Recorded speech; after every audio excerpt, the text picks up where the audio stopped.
Yo les bros, bienvenue sur Spatule Bro, je suis le chef. Aujourd'hui on se retrouve pour notre petite review hebdomadaire de Spy Family, l'épisode 7, toujours disponible sur Crunchyroll. Et encore une fois, et je pense que je vais le dire à chaque épisode, j'ai pris mon petit plaisir. Moi j'attends le lundi matin pour regarder les épisodes, parce que le week-end j'ai autre chose à foutre. Quoi qu'en fait j'ai pas tant que ça de choses à foutre, mais j'ai quand même d'autres choses à foutre. Et franchement, c'est mon petit plaisir pour bien commencer ma semaine. Je regarde un petit épisode de Spy Family et je prends du plaisir parce que franchement, ce truc est génial. C'est cool. C'est en même temps super simple, mais en même temps super inventif. Il y a plein d'idées. Ça fait mouche, ça tape juste. Et ça fait du bien de voir des animés qui sont dans la sincérité, qui sont dans la générosité, qui sont dans l'effort et qui te proposent quelque chose de touchant, de drôle et de bien pensé, de réfléchi. Franchement, je prends mon plaisir à chaque fois, c'est trop bien, cet épisode était vachement bien, encore une fois. Alors, comme je le présentais, on change tout doucement un peu de registre, parce que là, on est vraiment un peu plus centré sur le personnage d'Anya, qui s'avère, il me semble, devenir un peu plus le protagoniste principal de l'histoire, à défaut de... Je sais pas comment tourner ma phrase, mais t'as compris, plutôt que ce soit Lloyd et Yor, du coup, ça va être plutôt Anya pour le moment, parce qu'au début c'était clairement Lloyd, là on est quand même en train de devenir sur Anya et sa vie à l'école. Description de sa vie scolaire qui, encore une fois, sans déconner, mais c'est d'une justesse. Franchement, c'est ça en fait. Tu te dis, non, ils me disent, ouais, t'aimes pas les school life, mais putain, mais j'aime bien les school life quand c'est bien fait comme ça. Bon, je dis pas que l'anime c'est un school life, même si un petit forcément parce que ça se passe dans une école, mais voilà. Là, tu racontes quelque chose, bordel! Putain, tout le processus d'Anya qui angoisse parce que son père lui a dit de faire quelque chose et qu'elle a fait oh, il faut que j'aille m'excuser et tout, faut qu'elle passe par-dessus un peu son ego pour faire plaisir à ses parents et pour pouvoir avancer, pour pas avoir peur d'être rejeté des autres et tout. Putain, mais on a tous connu ça un jour quand on était à l'école, en fait. Donc franchement, ça me parle, ça résonne et c'est fait avec justesse et intelligence et subtilité, ça fonctionne de ouf! Je trouve ça vraiment trop bien. Voilà, même toute la phase où elle finit finalement, bon déjà c'est assez drôle, où t'as le père qui la surveille, qui lui envoie des messages codés pour le côté absurde de la situation, le côté exagéré, mais encore une fois, qui fonctionne, qui montre à quel point il s'inquiète et tout. Ça marche, c'est drôle, c'est complètement con de comment il se déguise partout dans l'école et tout, en vrai c'est absurde, mais c'est marrant. Et la scène où elle va finalement s'excuser auprès du gars, et tu te rends compte que le gars, bon en fait ça c'est un peu téléphoné, hein, on va pas se mentir, tu te rends compte qu'en fait le méchant, là, le Desmond, enfin, c'est pas un méchant, mais le petit branleur, là, l'espèce de Drago Malfoy de Wish, en fait il fait putain, l'autre, elle a osé me taper, personne m'a jamais tapé, personne m'a jamais tenu tête, et en fait tu te rends compte que ça lui a fait du bien en fait de se prendre une grosse rousse dans sa gueule.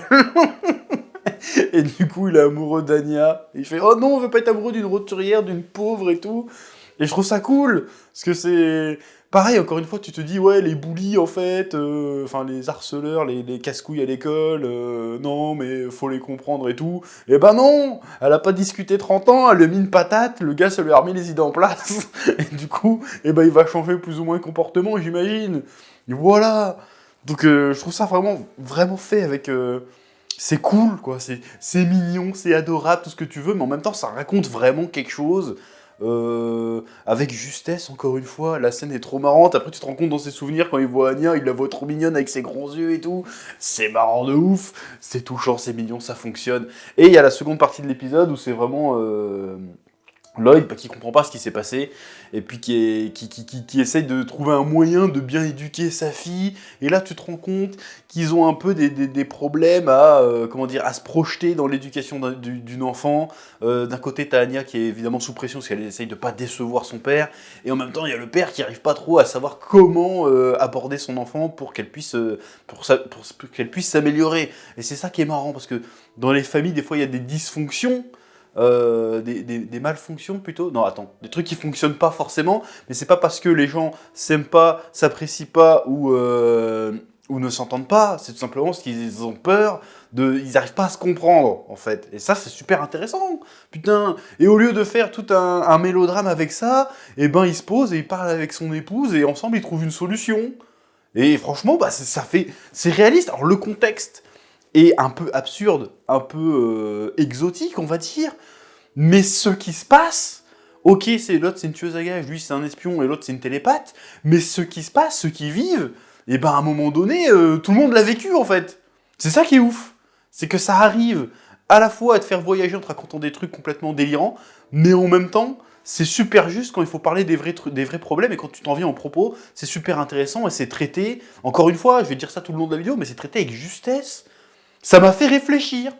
Moi-même, j'ai un gosse, tu vois, bon là, il parle pas ni rien, et je me suis dit, ah ouais, en fait, c'est pas con ça, en fait. Tu vois ce que je veux dire? Donc franchement, je kiffe cet animé. C'est une totale réussite. Franchement, si vous ne regardez pas encore, bah, regardez-le. Parce que franchement, c'est une bouffée d'air frais. C'est intelligent, c'est drôle. J'adore. Vivement le prochain épisode. Vivement le prochain épisode avec la pauvre Anya à la fin qui en fait était en train de taffer. Tout le croyait qu'elle faisait la gueule, mais en fait non, elle était en train de taffer pour essayer de faire plaisir à son père et tout. Et puis il se rend compte que, oh non, la pauvre, qu'est-ce que j'ai fait? Elle est en train de bosser, elle dort sur sa planche et tout. Oh, c'est chaud. C'est touchant, en fait ça arrive à être touchant sans en faire des caisses. C'est ça que j'aime bien. C'est pas trop, vas-y, oh elle est trop mignonne, non, c'est plus subtil que ça je trouve. Alors qu'il y a plein d'animés, bon j'ai pas d'exemple où ils veulent faire de la mignonnerie et des trucs touchants, ils en font des caisses et des caisses, là non, c'est simple, c'est sobre, ça marche, et c'est cool. Voilà, même quand tu vois Yor qui fait « Oh, bah, je devrais peut-être pas te donner des conseils d'éducation », et l'autre il fait « Non, mais si, non, mais t'as raison, il faut qu'on en discute, parce que t'es sa mère maintenant, ça te concerne et tout. » Voilà, franchement c'est cool. Franchement c'est cool, donc si vous n'êtes pas encore en train de regarder Spy Family, regardez Spy Family. Et en fait j'ai envie de te dire, j'ai vraiment hâte que la saison se termine, parce que je veux lire le manga. Mais si je lis le manga, je vais me spoiler, j'ai pas envie de me spoiler.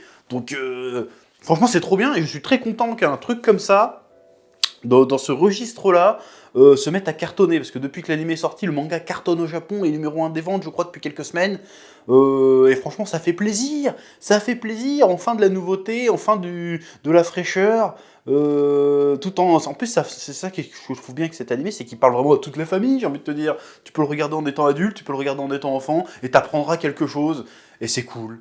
Voilà, donc je vais terminer cette vidéo là-dessus.